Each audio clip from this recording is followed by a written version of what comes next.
Last episode में आपने देखा कि जितेंद्र की चोट लग जाती है और हॉस्पिटल ले जाया जाता है। वहीं पीछे से प्रियतारा ऊपर जाकर स्टोर की तलाशी लेने लग जाती है। सबके घर आ जाने पर प्रियतारा और भाग्यश्री को मंजुलिका से डांट पड़ती है। अगले दिन भाग्यश्री अकेले ही स्कूल जाती है तो स्कूल के कुछ शरारती लड़के उसे चिढ़ाते हैं और नीचे गिरा देते हैं, जिससे भाग्यश्री के सिर पर थोड़ी चोट लग जाती है और उन दोनों लड़कों को सजा भी मिलती है। वहीं दूसरी तरफ जितेंद्र और प्रियतारा को घर पर अकेले छोड़कर माला देवी और मंजुलिका उस तांत्रिक बाबा के पास जाने के लिए निकल पड़ती हैं।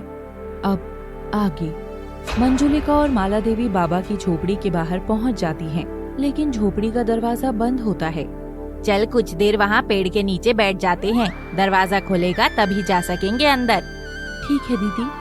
कुछ देर इंतजार करने के बाद 15 मिनट हो गए दीदी, अब तक बंद है दरवाजा। अच्छा तू रुक यहीं, मैं दरवाजा खटखटाती हूँ, हो सकता है बाबा खोल ही दें। हाँ दीदी, ऐसे तो देर हो जाएगी, आप करो कोशिश। मंजुलिका झोपड़ी का दरवाजा खटखटाती है लेकिन दरवाजा नहीं खुलता। कौन है दुष्ट? मेरी साधना में बाधा न बन, नहीं तो तुझे श्राप लग जाएगा। बाबा जी नहीं नहीं, ऐसा मत कहो, माफ कर दो। मंजुलिका, वहाँ तुम हो? जी हाँ, मैं हूँ मंजुलिका, आपने पहचान लिया मुझे? हाँ ठीक है, कुछ देर बाहर इंतजार करो, मैं बुला लूंगा तुम्हें। ठीक है बाबा जी, जैसा आप कहें। क्या हुआ दीदी? हे भगवान, बच गई, वरना श्राप लग जाता बाबा का। बाबा साधना कर रहे थे, मैंने दरवाजा खटखटाया तो गुस्सा हो गए।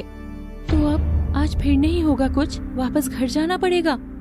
अरे नहीं नहीं, बाबा ने मुझे पहचान लिया, अभी कुछ देर में बुला लेंगे। ठीक है, जल्दी हो बस। जितेंद्र एक कमरे में टीवी देख रहा है और प्रियतारा अपने कमरे में थी। वो अलग अलग कपड़े पहनकर खुद को शीशे के सामने देख रही थी। प्रियतारा, यहाँ आना। आ रही हूँ। जल्दी। बोलो, क्या काम है? मुझे कोल्ड ड्रिंक पीनी है, फ्रिज में रखी है, ला कर देना। ला रही हूँ। और कुछ चाहिए?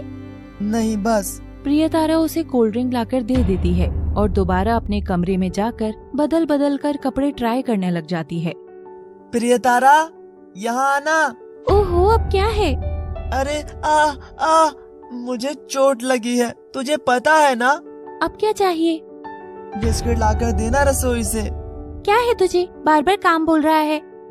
लाकर दे चुपचाप। मासीमा कह कर गई थी ना तुझे मेरा काम करना है। अरे मजाक कर रहा हूँ। ला रही हूँ, और कुछ लाना है तो अभी बता दे, बार बार नहीं जाऊंगी। नहीं बस, और कुछ नहीं। बंदर कहीं का। प्रियतारा उसे बिस्किट ला देती है और फिर से अपने कमरे में चली जाती है। दूसरी तरफ माला देवी और मंजुलिका अभी भी इंतजार कर रही थी। दीदी, बहुत देर हो गई, टाइम पर घर भी तो पहुंचना है। अब क्या करें, बाबा बुलाए तभी ना। तभी झोपड़ी का दरवाजा खुलता है। मंजुलिका, माला, आ जाओ अंदर। चलो जल्दी, अब बुला लिया बाबा जी ने। दोनों अंदर जाती हैं और सारा सामान बाबा के सामने रख देती हैं। बाबा जी, सारा सामान ले आए हैं हम, अब आप जल्दी से मेरी परेशानियों को दूर कर दो। ये सामान रखो यहाँ, अब चिंता करने की कोई आवश्यकता नहीं है, सब ठीक हो जाएगा। बाबा जी, मुझे क्या करना होगा? वो मैं बताऊंगा तुम्हें क्या क्या करना है, बाकी सब क्रिया मैं ही करूँगा। लगता है बाबा शक्तियों को जगा रहे हैं।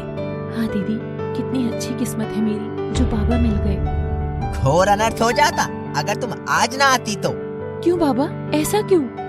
जितेंद्र की जान पर बन जाती अगर एक दिन की भी देरी हो जाती। क्या जितेंद्र को कोई छोटी मोटी समस्या आई थी पिछले दिनों? हाँ बाबा, उसकी चोट लगी थी कल ही। हाँ, मुझे दिखाई दे रहा है, लेकिन तुम्हारी किस्मत अच्छी है जो तुम आज ही आ गई यहाँ।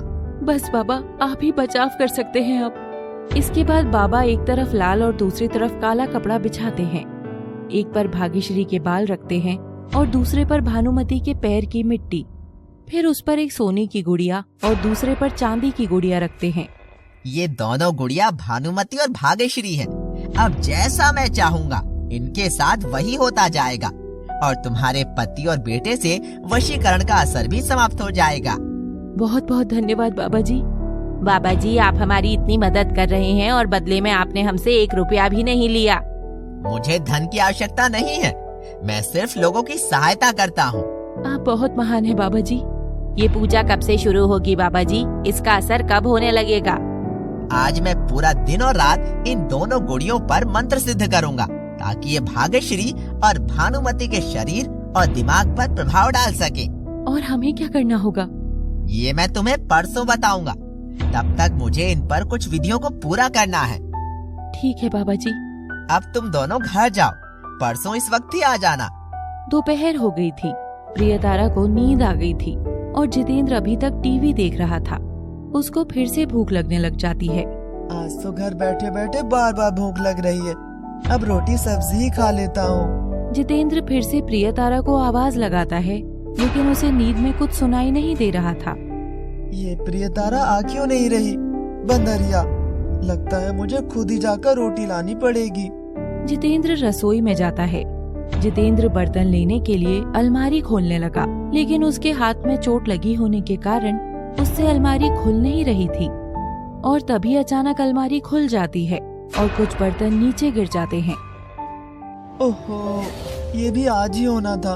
ये सब मम्मी की वजह से हुआ है, उन्हें आज जाना नहीं चाहिए था। जितेंद्र एक प्लेट और बाउल उठाता है और उसमें अपने लिए सब्जी रोटी डालने लग जाता है। जितेंद्र गुस्से में प्लेट फेंककर चला जाता है। स्कूल की छुट्टी होने वाली है, आज तो अकेले ही घर जाना पड़ेगा। तभी बेल बजती है और सब बच्चे स्कूल से जाने लगते हैं।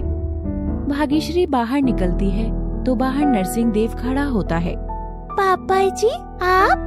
अरे तुम्हें चोट कैसे लगी? वो क्लास के 2 लड़के मुझे चिढ़ा रहे थे और मुझे नीचे भी गिरा दिया।